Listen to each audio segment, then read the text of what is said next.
Tape, ninakaw ang isang social media account ng EAT. Ganito na nga ba kadesperado ang mga halosos at nagawa nila ito? Batid ng marami na mahalaga ang papel ng social media para sumikat at umani ng maraming views ang isang TV show. Sa tulong ng social media, mas lumalawak ang tinatawag na reach at tumataas ang engagement ng isang TV shows. Ang dalawang factors na ito ay mahalaga para sa tagumpay ng isang TV show, lalo na sa panahon ng social media. Kaya naman, malaking kawalan para sa Revamp It Bulaga ng mga halosos na ma-terminate ang kanilang bagong gawang YouTube channel at Facebook page. Lumalabas na inireport ng maraming fans ng TVJ ang mga bagong social media accounts ng Revamp It Bulaga.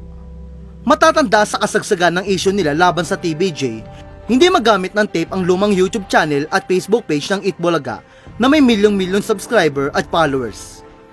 Ito'y dahil ang dati nilang tauhan na sumama sa TVJ sa TV5 ang may hawak o namamahala sa mga nasabing social media accounts. Ngunit sa isang nakakalungkot na balita para sa kampo ng TVJ, mukhang tuluyan ang nabawi ng tape ang mga lumang social media account ng It Bulaga, gaya ng YouTube channel ng It Bulaga na may mahigit 5 million subscribers. Nagulantang nga ang maraming Dabarkads ditong Miyerkules ng gabi September 6 matapos nilang mapansin na burado na ang mga lumang videos ng It Bulaga.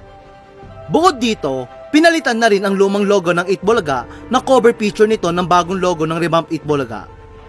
Sa nasabing bagong cover picture, nakalagay ang logo ng Revamp It Bulaga na may tagline na "Tahanang Pinakamasaya". Mukhang nakuha na nga ng tape ang YouTube channel matapos aprobahan ng Intellectual Property Office ang 10 taong trademark and logo registration renewal nila. Samantala, hindi maikakaila na malaking kawalan para sa TVJ ang pagkakakuha ng tape sa YouTube channel, lalo na't napakalaki na ng subscribers nito. Sa katunayan, nabalot ng panghihinayang ang maraming legit Dabarkads dahil ang tape na ang makikinabang sa YouTube channel na sila ang nagpalago ng subscriber. Gayunpaman, sa kabila nito, hindi rin maikakaila na walang kwenta ang YouTube channel kung wala namang nanonood dito.